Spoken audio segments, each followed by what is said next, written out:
Olá, meus irmãos. Eu sou Haroldo Ribeiro e faço parte da Pastoral da Comunicação. Sou casado há 37 anos com a Marilene Barbosa, que faz parte da Pastoral do Dízimo. Nós temos 2 filhas e 4 netos.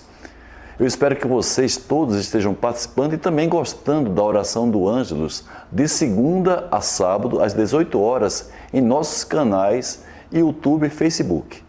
Para orarmos juntos o Ângelus, invoquemos a Santíssima Trindade. Em nome do Pai, do Filho e do Espírito Santo. Amém. O anjo do Senhor anunciou a Maria, e ela concebeu do Espírito Santo. Ave Maria, cheia de graça, o Senhor é convosco. Bendita sois vós entre as mulheres, bendito é o fruto do vosso ventre, Jesus. Santa Maria, Mãe de Deus, rogai por nós, pecadores, agora e na hora de nossa morte.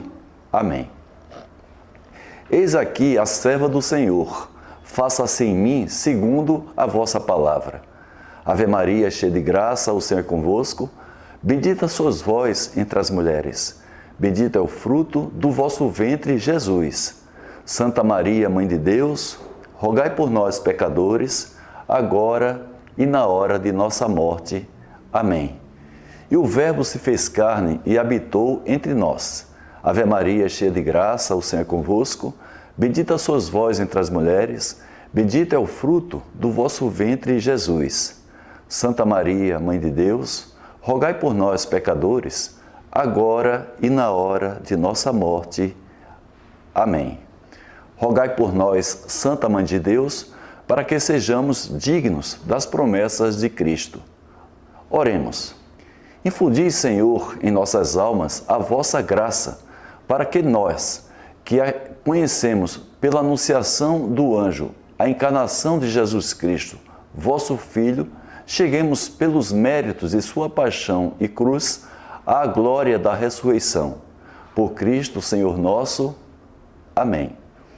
Bem, gente, vamos agora ao resumo dos papados entre 731 e 824, marcado por profundas transformações políticas e também religiosas na Europa, com o papado deixando de ser apenas uma autoridade espiritual para também se tornar uma força política relevante. O Império Bizantino, meus irmãos, tradicional protetor da Igreja de Roma, ele ficou bastante enfraquecido com a sua influência no Ocidente, devido à crise iconoclasta e também à crescente distância cultural e também geográfica. Com isso, o papado voltou-se para os francos, especialmente após a aliança com Carlos Martel, Pipino o Breve e mais tarde com Carlos Magno. Foi nesse contexto que surgiram os estados pontifícios e o Papa assumiu um crescente protagonismo como mediador político e legitimador do poder secular. O rompimento com o poder bizantino e a aproximação com os reis francos moldaram as bases da cristandade ocidental, na época medieval. Eu vou resumir agora o que foi cada papado nesse período. Gregório XIII, de 731 a 741. Ele era sírio e foi o último papa não europeu até o Papa Francisco. Ele enfrentou a controvérsia iconoclasta defendendo o uso de imagens sagradas contra os decretos do imperador bizantino Leão III. Reforçou laços com os francos e também convocou sínodos para proteger a ortodoxia católica. Foi um dos primeiros papas a procurar apoio no reino franco frente à interferência bizantina. Zacarias, entre 741 e 752. Ele era grego e homem de grande diplomacia. Fortaleceu os laços com os francos, apoiou a ascensão de Pipino o Breve ao trono franco, legitimando-a como autoridade papal. Um gesto que deu início ao papado como força política na Europa. Ele também manteve boas relações com os lombardos, evitando guerras. Depois tivemos Estevão II, entre 752 e 757. Por vezes, ele é considerado o primeiro papa do período pós-Império Bizantino, pois morreu antes da consagração e, por isso, alguns os desconsideram como papa. Gente, ele foi o primeiro papa a ser coroado fora do Império Bizantino. Ele viajou pessoalmente até Pipino o Breve, rei dos francos, para buscar ajuda contra os lombardos. Esse encontro, meus irmãos, resultou na doação de Pipino, que deu origem aos estados pontifícios, que são territórios sob controle direto do Papa. Depois tivemos Paulo I, entre 757 e 767. Ele era irmão de Estevão II. Continuou a política de aliança com os francos e também a resistência à pressão dos lombardos. Ele protegeu refugiados da perseguição iconoclasta no Oriente.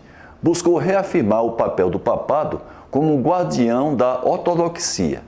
Depois tivemos Estevão III, entre 768 e 772. Ele foi eleito em meio às disputas internas entre facções romanas e interferência dos lombardos.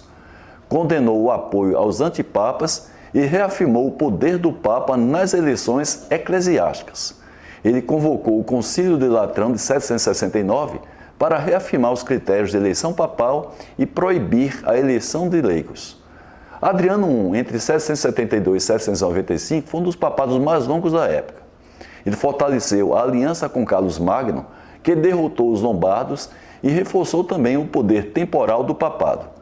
Foi durante seu pontificado que surgiu a doação de Constantino, que é um documento posteriormente considerado como falso, que afirmava que o imperador Constantino teria doado o poder sobre o Império do Ocidente ao Papa, o que não é verdade. Ele preservou a liturgia romana e combateu o iconoclasmo. Leão III, entre 795 e 816. Em 800, coroou Carlos Magno como imperador do Sacro Império Romano Germânico, restaurando o título imperial no Ocidente. Sofreu oposição de nobres romanos e quase ele foi deposto. Depois conseguiu retomar o controle com o apoio franco. Seu papado, meus irmãos, marcou o fortalecimento definitivo do poder papal sobre o poder secular ocidental. Depois tivemos Estevão IV, entre 816 e 817. Ele teve um pontificado curto, como vocês viram. Foi rapidamente coroar com o imperador Luís, o Piedoso, filho de Carlos Magno, reforçando dessa maneira o papel do Papa na legitimação do poder imperial. Ele procurou manter boas relações com o Império Franco e com a aristocracia romana. Depois tivemos Pascoal I, entre 817 e 824. Ele continuou a política de independência frente ao Império. Protegeu os monges perseguidos pelo iconoclasmo oriental, transformando dessa maneira Roma num refúgio da ortodoxia. Foi responsável por restaurações e construções em Roma, como, por exemplo, a Basílica de Santa Prassede. Após sua morte, houve denúncias de repressão violenta contra opositores. E, por último, tivemos Pascoal I, entre 817 e 824. Ele continuou a política de independência frente ao Império. Ele protegeu, meus irmãos, os monges perseguidos pelo iconoclasmo oriental, transformando dessa maneira Roma num refúgio da ortodoxia. Ele foi responsável por restaurações e construções em Roma, como, por exemplo, a Basílica de Santa Prassede. Após sua morte, houve denúncias de repressão violenta contra os opositores. Bem, meus irmãos, eu espero que tenham gostado desse resumo que eu fiz fruto de minha pesquisa. Concluímos aqui a oração do anjo de hoje e convido vocês para continuar participando dos demais dias entre segunda e sábado, sempre às 18 horas, nos nossos canais. Nós estivemos aqui em nome do Pai, do Filho e do Espírito Santo. Amém.